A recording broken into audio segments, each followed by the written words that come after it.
Hello বন্ধুগণ, অনুরাগের ছোঁয়ার আজকের পর্বে দেখতে পারবেন ফুলসজ্জা রাতে আবারও বুড়িমা হাজির হলো। লাইক দিয়ে বিস্তারিত জানতে থাকুন।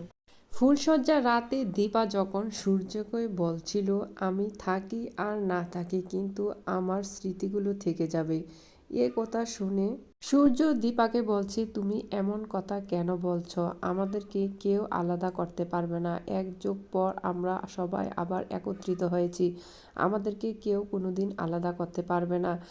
জয় যখনই বুড়িমাকে দেখলো তখনই চিৎকার করে দীপার ফুলসজ্জা রুমে ঢুকে গেল। ঢুকে বলছে, মা আমি তোমাকে একা ছাড়বো না, তোমাকে আমার কাছ থেকে আলাদা হতে দেব না। সূর্য জয়কে বোঝাচ্ছে, তোর মার কিছুই হবে না, আমরা তো ঘরেই আছি। জয় বলছে, না মা, আমি তোমাকে ছাড়া এক মিনিটও দূরে থাকতে পারবো না। এইদিকে জয় অলিকে বলছে, আমার কেমন জানি খারাপ লাগছে, আমার মনে হচ্ছে আমরা হয়তো আবার আলাদা হয়ে যাব।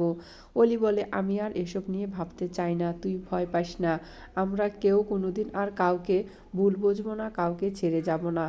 আগামীকাল সূর্য সেন পরিবারের যে ক্ষতি করতে চায় তার রেহাই হবে। এই জন্য বুড়িমা বারবার বলছে, তোদের কেউ রেহাই নেই, তোরা কেউ এক হয়ে থাকতে পারবি না।